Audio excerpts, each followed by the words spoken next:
तो class 8 students, आज हम लोग जियोग्राफी का अपना सेकंड चैप्टर स्टार्ट करने जा रहे हैं। चैप्टर का नाम है भूमि, मृदा और जल संसाधन।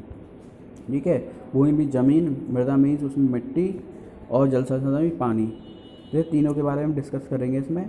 भूमि, मृदा और जल संसाधन पृथ्वी के हर प्रकार के जीवन के महत्वपूर्ण स्रोत है, यानी कोई भी जीवन संभव नहीं है इन तीनों के बिना। सबसे इम्पोर्टेंट यही चीज़ है जीवन के लिए। सभी भली प्रकार उपयोग करने के लिए हमें उनके उपयोग, उनकी क्षमताओं को समझना होगा, साथ ही भविष्य के लिए उनकी संरक्षण की विधियों को समझना होगा। यानी कि ये चीज़ अगर हमें अपना यूज़ करना अच्छे ढंग से लिए तो हमें समझना होगा कि ये कैसे काम करती है और कितनी मात्रा में हमें इसका यूज़ करना चाहिए, ताकि भविष्य में ये चीज़ ख़राब ना हो, उपयोग में बनी रहे। तो सबसे पहले बात करते हैं भूमि संसाधन की। भूमि प्रत्येक मानव के लिए महत्वपूर्ण है, क्योंकि ये मानव जीवन की विशिष्ट भूमिका निभाती है। हमारी अधिकांश आवश्यकताएं भूमि से ही प्राप्त होती हैं, अतः भूमि सबसे महत्वपूर्ण प्राकृतिक संसाधन है। भूमि हमें वन, चरगाह के साथ कृषि और अन्य मानवीय गतिविधियों के लिए आधार भी देती है। पृथ्वी की सतह के 30% क्षेत्र विश्व की 90% आबादी आवास करती है, और से 70% क्षेत्र में आबादी या तो नहीं है या बहुत विरल है। यानी कि पूरी पृथ्वी पर जितनी भी ज़मीन है उसका केवल 30% भाग में ही हम लोग रहने के लिए यूज़ करते हैं, और उस 30% भाग में क्या होता है, 90% लोग रहते हैं। 90% लोग पूरे विश्व के इस 30% एरिया में रहते हैं। ठीक है। इसके अलावा जो 70% है, या तो उसमें कोई रहता ही नहीं है, या फिर क्या है वहाँ पे बहुत विरल, विरल मीन्स बहुत दूर दूर कोई रहता है। भू के उपयोग, यानी भूमि के उपयोग कौन कौन से हैं।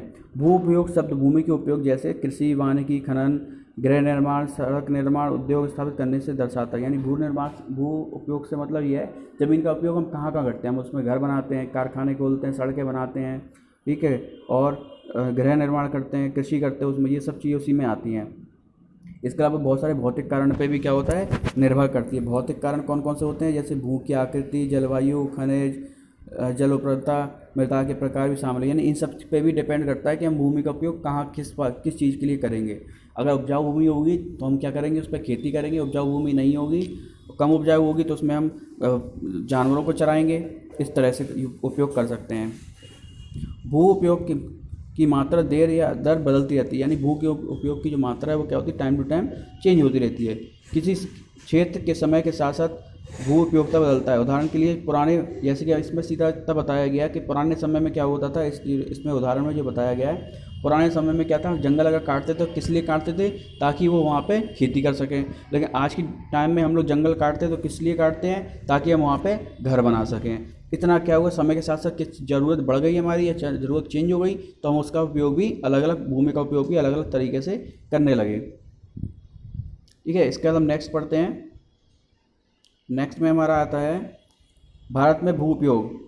इस भू उपयोग यानी भारत में भूमि का उपयोग किस प्रकार से होता है, इसको हम कुछ आंकड़े दिए हुए हैं। जैसे हमारे कृषि योग्य जो भूमि है वो कितनी है, 43% है। पड़ती भूमि, वो हम बताएंगे क्या होती है पड़ती भूमि। कृषि योग्य बंजर भूमि कितनी है, 7% है। चरगाह के लिए कितनी है, 4%। वन कितना है हमारे, 22% कितना है हमारा, वन है। और अनुपयोग में कितना आता है, 17% है। इससे तो अब इसी में डिटेल में पढ़ते हैं। उपयुक्त आंकड़ों को स्पष्ट है, भारत का अधिकांश भूभाग कृषि में सम्मिलित है, यानी सबसे ज़्यादा कृषि होती है हमारे भारत में। बाकी वन क्षेत्र कम है, यानी वन क्षेत्र हमारे यहाँ सबसे क्या है, जबकि वन क्षेत्र कम है, वन क्षेत्र हमारा कम है, कृषि वाला क्षेत्र क्या है, ज़्यादा है। स्वास्थ्य एवं पर्यावरण के लिए आवश्यक है कुल भूमि का 1/3 वन क्षेत्र में होना चाहिए। कुल भूमि का कितना, 1/3 किस में होना चाहिए, वन क्षेत्र के लिए होना चाहिए। लगभग 7 प्रतिभूमि और 7 पर कृषि भूमि योग बंजर भूमि है। प्रतिभूमि मतलब वो भूमि होती है जिसको मैं क्या होता है, खेती के लिए हम उसे छोड़ देते, क्योंकि उसकी उपजाऊ क्षमता कम है तो हम क्या होता है उसमें खेती नहीं करते हैं, कुछ टाइम के लिए उसे खुला छोड़ देते हैं, वो कहलाती है प्रतिभूमि। और कृषि योग बंजर भूमि वह क्षेत्र है जहाँ पहले खेती होती थी, परंतु अब मृदा अपरदन के कारण कृषि नहीं होती। मृदा अपरदन क्या होता है कि भूमि की ऊपरी परत होती है, उससे क्या होता है जो हमारे बहुत सारे पोषक तत्व होते हैं वो क्या होता है, इधर इधर उधर पानी की वजह से, बारिश या धूप की वजह से क्या होता है, उसके जो पोषक तत्व हैं वो खत्म हो जाते हैं। उससे भूमि क्या हो जाती है, बंजर हो जाती है। यानी कि पहले खेती होती थी लेकिन बाद में क्या हो गई, भूमि बंजर हो गई। 4% भारतीय भूमि पर चरगाह है, वे मुख्य पठारों में जहाँ मृदा कम गुणवत्ता वाली है। यानी कि जो चरवाहा है, यानी कि जो जानवर लोग खाना, जो उनकी घास वगैरह खाते हैं, वो चरवाहा क्षेत्र कहलाता है। वो भी कौन सी वाली है, पठारी क्षेत्रों में होती है, मतलब थोड़ी थोड़ी घासें उग रही हैं, थोड़े थोड़े उसमें से झाड़ियाँ उग रही हैं, वही उसके लिए यूज़ करते हैं। भारत को शेष भूमि अनुपजाऊ क्षेत्र है, वहाँ जहाँ खनन, आवासीय बस्ती या निर्माण होता है, यानी जो बाकी क्षेत्र जो बचे जाता है इन सबके बाद, उसमें क्या होता है, वो बने हुए हैं, खनन होता है, खनन में कोयला वोला निकाल रहे हैं या सोना निकाल रहे हैं, अलग अलग जो होते हैं ना कार बोल रहे हैं, खनन का काम होता है उसमें। इसके अलावा बाकी में बस्ती का निर्माण या घर वगैरह बना दिए गए हैं। भूमि संसाधन का संरक्षण, अब संरक्षण क्यों जरूरी है, भूमि जो है हमारी भू संसाधन, इसका संरक्षण क्यों जरूरी है। भूमि एक सीमित संसाधन है, जनसंख्या बढ़ रही है तथा साथ ही भूमि से आवश्यकता भी बढ़ रही है। भूमि सीमित संसाधन कैसा हुआ, पृथ्वी है, पृथ्वी उतनी ही है, इसमें अगर जितनी जनसंख्या बढ़ जाएगी पृथ्वी तो उतनी रहेगी, जनसंख्या को रहने के लिए क्या होगा, अलग से तो कहीं जाएंगे नहीं, पृथ्वी पे ही रहेंगे, तो क्या होगा, जमीन कम पड़ती चली जाएगी, इसलिए क्या सीमित संसाधन है।